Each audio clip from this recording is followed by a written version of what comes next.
To everybody in the dog training world, it's like the most common vernacular used, board and train, private lessons, group classes, day training. People don't know what any of that is until they start, going down the rabbit hole of dog training. And so it's having somebody come to you and they're saying like, oh, we want a group class or we want private lessons. 99% of the time, they're just saying that because like that is the idea and the image that they have in their head for what dog training looks like. Welcome to the Top Dog Mindset Podcast, where we unlock the secrets of running a successful dog training business. I'm your host, Kevin, joined by my co-host, Angel. Together, we bring you expert insights, inspiring stories, and practical tips. Whether you're a seasoned pro or just starting out, we're here to provide you with the necessary information to build a thriving dog training company. So relax, join us with a cup of coffee as we explore the Top Dog Mindset Podcast.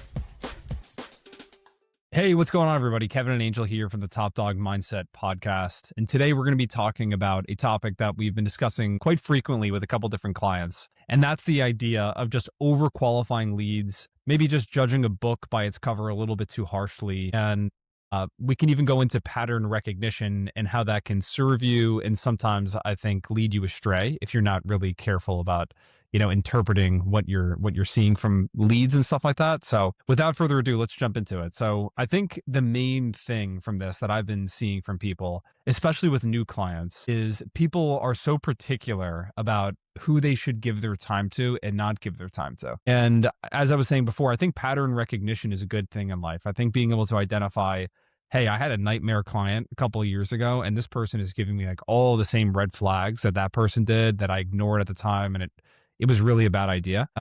But I think a lot of times what is more common is people start getting leads and they are like, oh, they're not a perfect client, right? Like they asked me about the price early on. So they're like a price shopper. Or they called and they were asking about private lessons. And I really just want to focus on board and trains. And what I always think about and what we were talking about as a team the other day is like, especially for new people that are really trying to ramp up their business, in the beginning, all you should be focused on is booking as many consultations with as many people as you possibly can. And if you do that, then the sales will come. There's something to be said too, just for like the momentum of like getting stuff on your calendar, getting the opportunity to go meet with people, even if they don't buy. It gives you the opportunity to refine your sales pitch. But more so what I'm seeing is people turn people away, and they actually would have been good clients had they just like had the opportunity to have more of an in-depth conversation and learn more about them and actually talk to them a little bit more about, hey, maybe, I know you guys wanted to do private lessons, but here's why a board and train is probably actually a better option for you guys. So with that being said, Angel, I'd love to hear from you and just get your perspective on this. Yeah.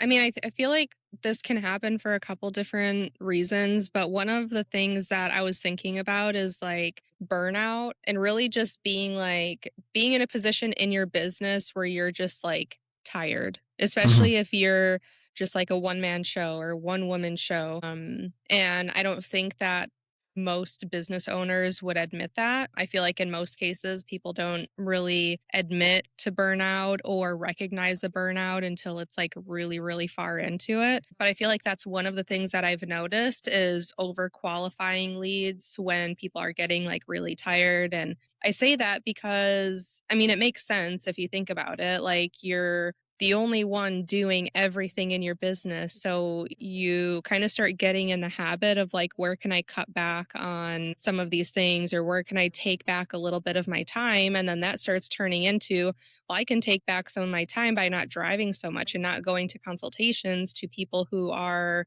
most likely not going to buy.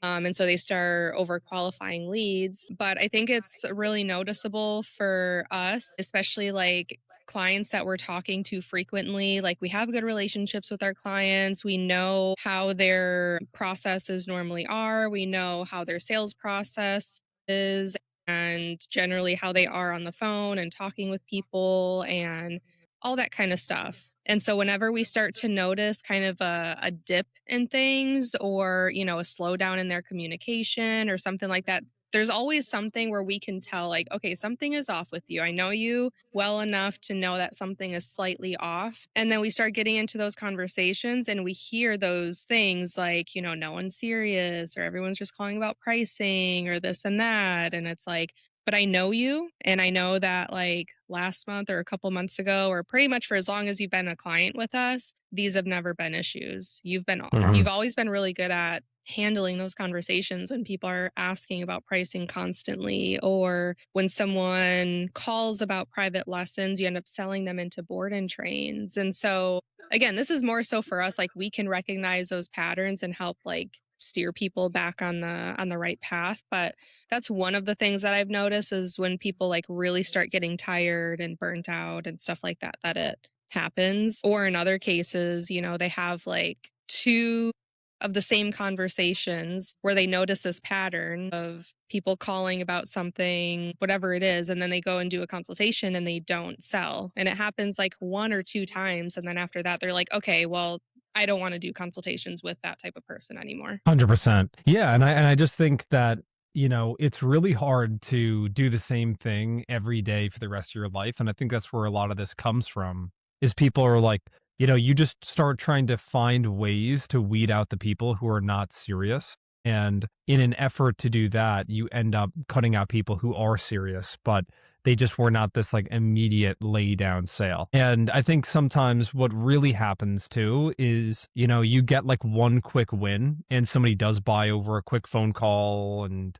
you have this illusion of like, oh, that's how it should be. That's how, all of these leads should function. And anybody who doesn't function that way and have this incredibly short buying life cycle, then they're just not a qualified lead and they're no good. But Hmm. yeah, I mean, I really think that running a business and, a good analogy for it is fitness. Like at a certain point, there's going to be days where you go to start lifting weights or running on the treadmill or whatever.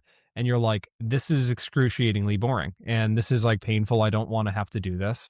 And it just comes down to like understanding from just a very basic perspective that, like, if I don't do it, then I'm not going to get the results that I want. It's the same thing with your business. Like, if I don't answer my calls, not give prices, set consultations, or if I'm going to sell over the phone, not give prices and, have a 30-minute conversation with this person to really build trust and rapport, then they're more than likely not going to buy, especially not at a very high rate. And so, again, so much of business comes down to who is the guy or the girl who can keep doing the same thing every single day for the longest period of time without being like, I need to be done. I'm burnt out. But I think that's where a lot of burnout comes from. It's just like the monotony of doing the same thing over and over and over. And Hmm. yeah, with dog training, you get to meet different clients and you get to meet different dogs and stuff like that. But a lot of it does become about doing the same thing over and over. And I met a guy one time who was a personal trainer, and he told me I had to get out of personal training because I just got sick of counting to 12. And I was like, "What do you mean you got sick of counting to 12?" He's like, "Just like 12 reps, like counting out loud with people. Okay, now do 12 reps of this. Now do 12 reps of this." And I think the cool thing with the dog training business is, as I've said many times on this podcast before, ideally you're not doing that your entire life. Ideally you're growing a business and hiring people and, scaling the company so you can focus on really building the business, not being the operator and the technician doing absolutely everything in your company every single day of the year. Hmm. Yeah. I think a really important thing for people to remember is like just really having to stick to well, first of all, having systems in your business, having specific processes in your business, and actually sticking to them. And it's going to be hard. It's going to take work and it's going to it I can see how that can lead to feeling a little bit burnt out because you're doing the same process every single time with every phone call that comes in. But like first rule of business, answering the phone. It sounds silly, but not a lot of people do that. A lot of people see it as kind of like an optional thing. And, I have all of these other things as backups. But number one thing is just answering the phone. But what I mean by like having different systems in your business and actually sticking to them is like with the starting with the phone call. A lot of the time one of these things where people are overqualifying leads is when calls are coming in and that person that's calling the trainer or the business owner just gets straight into asking certain questions or asking pricing or "Hey, do you offer group classes?" And then they say, "No, we don't." And then they're like, "Okay, thanks, bye," and hang up the phone versus sticking to an actual process on how you conduct your phone calls. Because if you're allowing this person who's calling you to just lead the entire conversation, yeah, probably no one is gonna, but sticking to an actual process and making sure that even if they call, like I always tell people, if someone calls and they ask about pricing, it's because they don't know what else to ask. Like that's an obvious answer. If they're calling about a service, they want to know how much it costs, but that doesn't mean that you have to answer that question right away. It's not that you're ignoring them. It's just you need to lead the conversation and get more information in order to give them the information that they do need, which is yes, we can help you. And this is the first step to our process is scheduling a consultation. So, yeah, if you don't have like a good process on how you conduct that initial phone call and you're just basically letting that person who's calling you dictate the entire thing, then I would say that's the first mistake that's being made. But that also includes, like you mentioned before, people calling about private training. If you don't offer private training, then that doesn't mean that you're just losing out on that sale. That just means find out what they're actually dealing with. They might be asking about private training because they've never heard about a board and train before. Or maybe they just assume that private training is the better option when it might not be based on, whatever is going on with their dog. Yeah. Yeah. It's an interesting way of looking at this is, every single sales appointment that we do, what we typically do is run the new potential client through like what their market looks like. And we'll use like the Google keyword planner tool, look into and look at the search volume more specifically for different keywords. And something that always jumps off the page to me is in an average market where there's anywhere between 500 to 1,000 searches a month for like the main keyword of dog training or dog training near me, you scroll down and you look at the more specific service type keywords like board and train near me, board and train New York City. And it's like 40 to 70 searches a month. And what that always says to me is just nobody knows what a board and train is. To everybody in the dog training world, it's like the most common vernacular used, board and train, private lessons, group classes, day training. People don't know what any of that is until they start, going down the rabbit hole of dog training. And so, is having somebody come to you and they're saying like, "Oh, we want a group class, or we want private lessons." 99% of the time, they're just saying that because like that is the idea and the image that they have in their head for what dog training looks like. Maybe they've walked by like a PetSmart or something like that, and seen like a group class going on. Maybe they saw it in a movie or like a TV show that someone was like working one-on-one with a dog trainer. Like you have no idea where this like preconceived notion came from for them, but taking them at face value that they're like really die hard, like I need to do private lessons is not always the case. It's more so that they just don't know. And they don't know that board and trains or day training is even a thing. And so that's why it's always worthwhile to have like a longer form conversation and actually sell them on doing a board and train.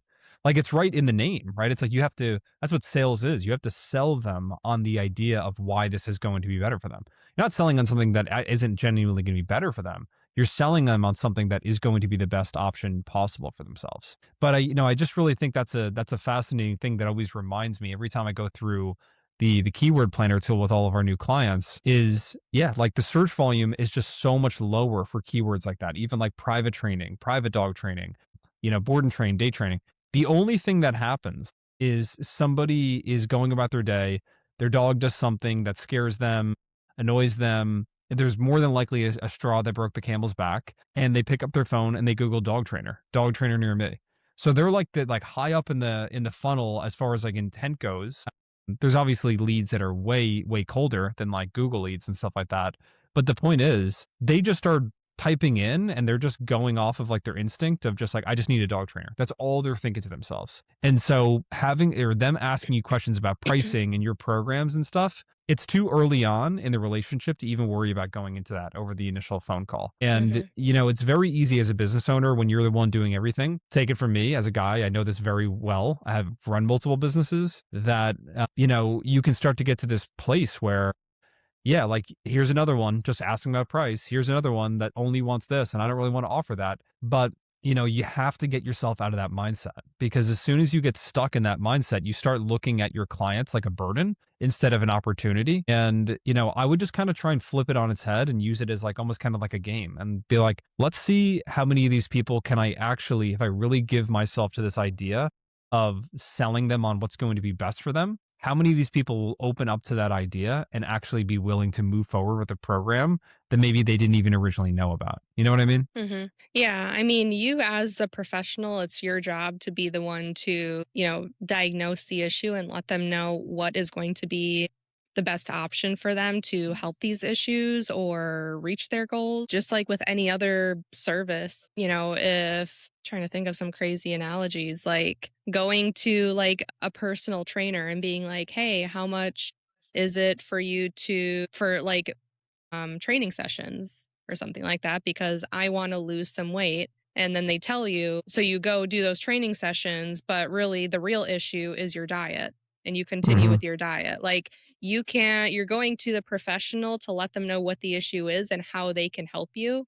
And I think though that's a really good thing to remember. I think it's difficult with trainers because, like, especially with dogs, like, so many people see their dogs as like their kids, or at least treat them like their kids, and, will freak out over a board and train because they're going to be without their dog for a couple of weeks or however long it is. Or just people can be like so protective. People think that they know the issues that they're dealing with their dog, and oftentimes they're wrong. And so I think just like with dealing with people like that over and over and over, I mean, I've experienced it. It can get exhausting, but it's like you have to kind of like reset yourself with every new conversation that you have. It's just like when you talk with a friend or a family member and they're just in like a shitty mood and you're like, "Whoa, what did I do to you?" And they're like, "Well, I just had a bad day."